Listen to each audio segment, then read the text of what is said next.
আম্মু, দাদি কাপড়ে বাথরুম করে দিছে, তাড়াতাড়ি চলো তো পরিষ্কার করে দিবে। আমি পরিষ্কার করে দিতে পারবো না, ওই পুরো সারাটা দিন কাপড় নোংরা করবে আর আমাকে পরিষ্কার করে দিতে হবে। আম্মু, অসুস্থ মানুষ করে ফেলছে, কি করবা, পরিষ্কার করে দাও তো। সবসময় আমাকে করা লাগবে কেন? আর তার সাথে প্রাণ প্রিয় মেয়েরা কোথায়? তাদের তো মাসে একবারও চোখে দেখতে পাই না। যা তো, আসতেছি আমি।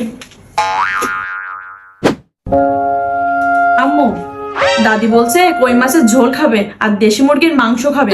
অসুস্থ মানুষ খেতে চাইছে, রান্না করে দিও তো। হ্যাঁ, বুড়ি হয়ে বিছানায় পড়ে গেছে, এখনো মুখে স্বাদ কমেনি। আমি কোনো কিছু আলাদাভাবে রান্না করতে পারবো না, আজকে যেটা রান্না হয়েছে ওইটা দিয়ে খাবে। আম্মু, তুমি সবসময় দাদির সাথে এমন ব্যবহার করো কেন?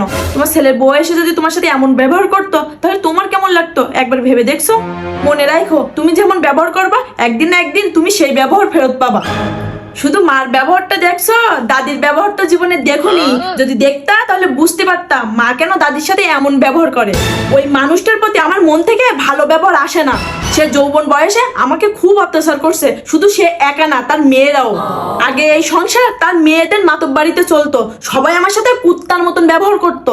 তোর দাদি সবসময় আমাকে বলতো বইয়ের হাতে সেবা যত্ন আমার দরকার হবে না, আমার তিনটা মেয়ে আছে, তারা আমাকে দেখবে। এখন কোথায় তার মেয়েরা? মাসে একবারও তার মুখটা দেখার সময় পায় না। আর তোর বাপ তার মা বোনের কথা শুনে আমাকে গালাগালি আর মারধর করতো।